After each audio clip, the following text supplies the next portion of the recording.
नमस्कार, नयन मराठी रेसिपीमध्ये तुमचं पुन्हा एकदा खूप खूप खूप मनापासून स्वागत।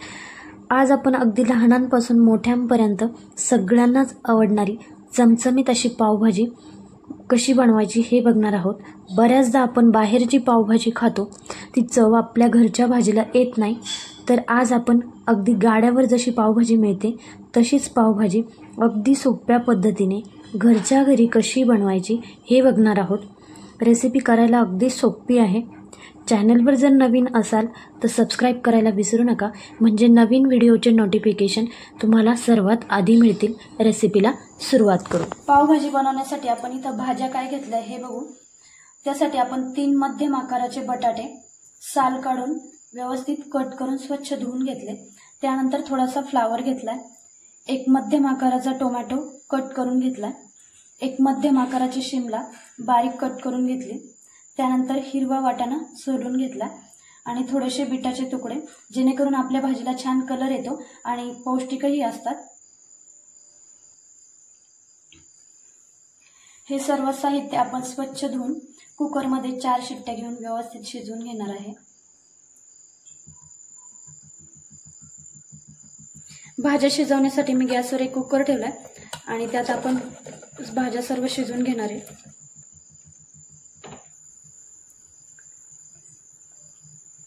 भाज्या शिजवून घेण्यासाठी मी 1 ग्लास इथं पाणी घालते।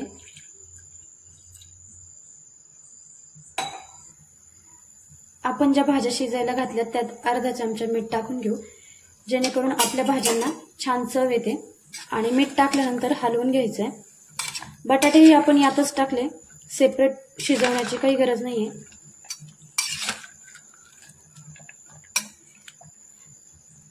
पाण्याला उकळी आली, 4 शिट्ट्या काढून घेऊ।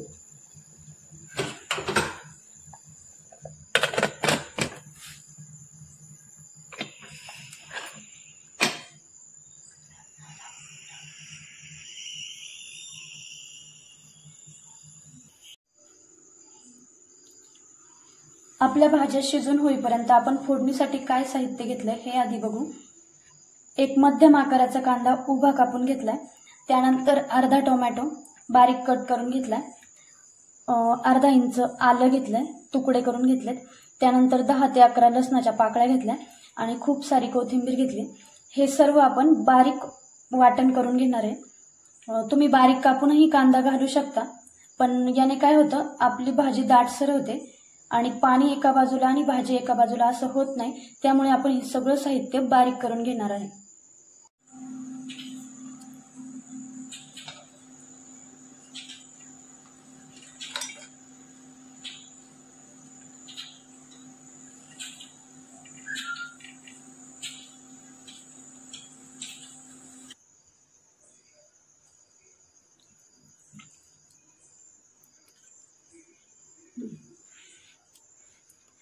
एक 10 मिनिटांनंतर आपल्या भाज्या छान शिजून झाल्या। कुकर खाली घेतलाय, भाज्या थोड्याशा थंड झाल्या की आपण स्मॅश करून घेणार आहे।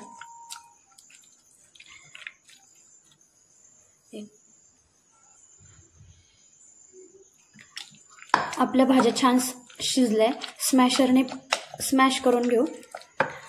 आपल्या भाज्या शिजवताना शिजून झाल्यानंतर जर आपल्याला असं वाटलं पाणी जास्त झालंय तर थोडंसं पाणी काढून घ्यायचं, म्हणजे आपल्याला भाज्या व्यवस्थित स्मॅश करता येतात। आणि ते जे पाणी राहिलंय ते आपण भाजीत नंतर घालून घ्यायचं। अशा पद्धतीने 1-2 मिनिटं आपल्या भाज्या छान स्मॅश करून घ्यायच्या। तुम्ही बघू शकता बीटाने आपल्या भाज्यांना छान कलर आलाय। तुमच्याकडे गाजर असेल तर गाजरही घालू शकता, माझ्याकडे नव्हते मी नाही घातले। भाज्या स्मॅश झाल्यानंतर आपलं जे भाज्या शिजवताना पाणी जास्त झालं होतं ते पाणी आता आपण यात घालून घेऊ।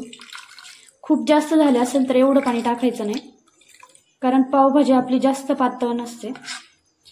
एक अंदाजानुसार आपण पाणी घालून घ्यायचं आणि व्यवस्थित हे शिजलेलं वाटण मिक्स करून घ्यायचं।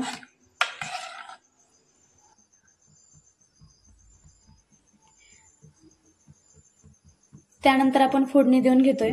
त्यासाठी मी एक कढई गरम करायला ठेवली, त्यात आपण 2 ते 3 पोह्याचे चमचे तेल घालून घेणार आहे।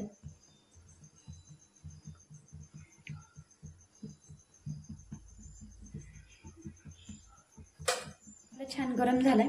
तुम्ही तेल थोडंसं जास्त टाकलं तरी चालेल. गरम तेलात आपण हिंग घालतोय. एक अर्धा चमचा हिंग घालून घ्यायचा. त्यानंतर लाल तिखट आणि साधारण अर्धा चमचा हळद घेतली.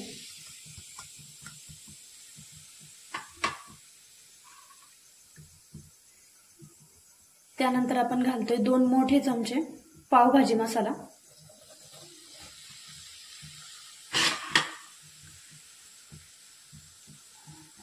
आणि आपण कांदा टोमॅटो जे बारीक करून घेतले ते यात घालून घेतोय.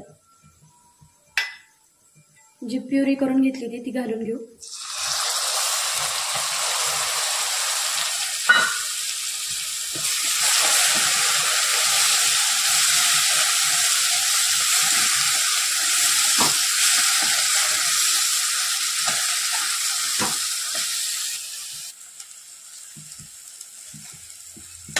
एक ते 1.5 मिनिट आपलं कांदा टोमॅटोचं वाटण छान परतून घ्यायचं. तेल सुटेपर्यंत. आपला कांदा टोमॅटो कच्चा असतं, जेणेकरून आपल्या भाजीला उग्र वास येणार नाही. त्यामुळे कांदा ते छान परतून घ्यायचं.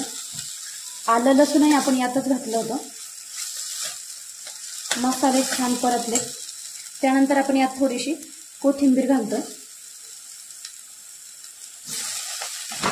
आपण जी कोथिंबीर घेतली ती थोडीशी वाटणात घातली. त्यानंतर आपण थोडीशी याच्यात परतायला घेतली.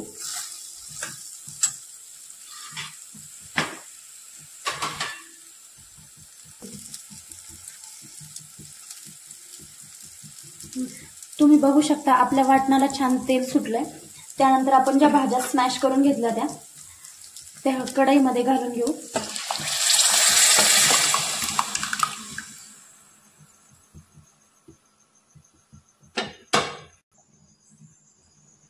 आपल्या स्मॅश केलेल्या भाज्या आणि मसाल्यात परतलेलं वाटण आपण छान मिक्स करून घेतलंय. तुम्ही आपल्या भाजीची कन्सिस्टन्सी बघू शकता. छान दाटसरपणा आलाय. त्यानंतर आपण जे मीठ घेतलंय चवीनुसार आपण मीठ भाजीत घालून घेऊ. मीठ घालताना आपण आधी भाज्या शिजवताना पण थोडंसं मीठ घातलेलं होतं.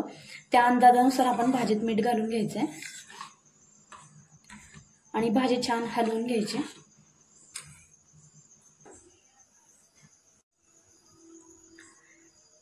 त्यानंतर एक 5 मिनिटासाठी गॅस मंद आचेवर ठेवून आपली भाजीला छान उकळी येऊ द्यायची. भाजीला उकळी येताना 5 मिनिटासाठी आपण झाकण ठेवून घेतोय. त्यामुळे आपल्या भाजीला छान तरी येते आणि भाजी व्यवस्थित उकळल्या जाते.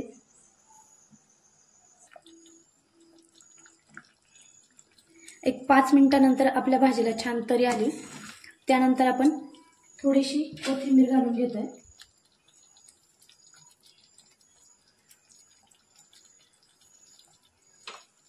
आणि त्यात घालतोय आपण 1 चमचाभर साजूक तूप.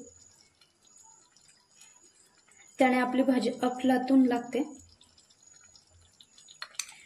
तुम्ही तुपाऐवजी बटर वापरलं तरी चालतं.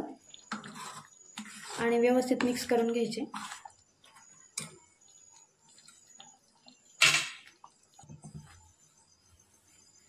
त्यानंतर आपण पाव भाजून घेतोय. त्यासाठी मी एक तवा गरम करायला ठेवलाय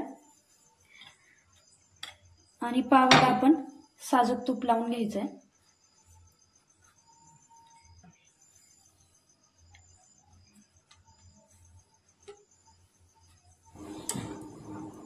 अशा पद्धतीने आपली चमचमीत झणझणीत अशी पावभाजी तयार झाली आहे. आपण सर्व करून घेतली. त्यासोबत पावही छान साजूक तुपासोबत भाजून घेतले. कांदा कोथिंबीरही आपण पावभाजीसोबत खाऊ शकतो. तुम्ही बर्थडे पार्टीसाठी किंवा हळदी कुंकासाठी पावभाजी घरच्या घरी नक्की बनवू शकता. रेसिपी खूप सोपी आहे. रेसिपी आवडल्यास लाईक करायला विसरू नका. पुन्हा भेटूया अशाच एका नवीन रेसिपीमध्ये. तोपर्यंत बाय बाय.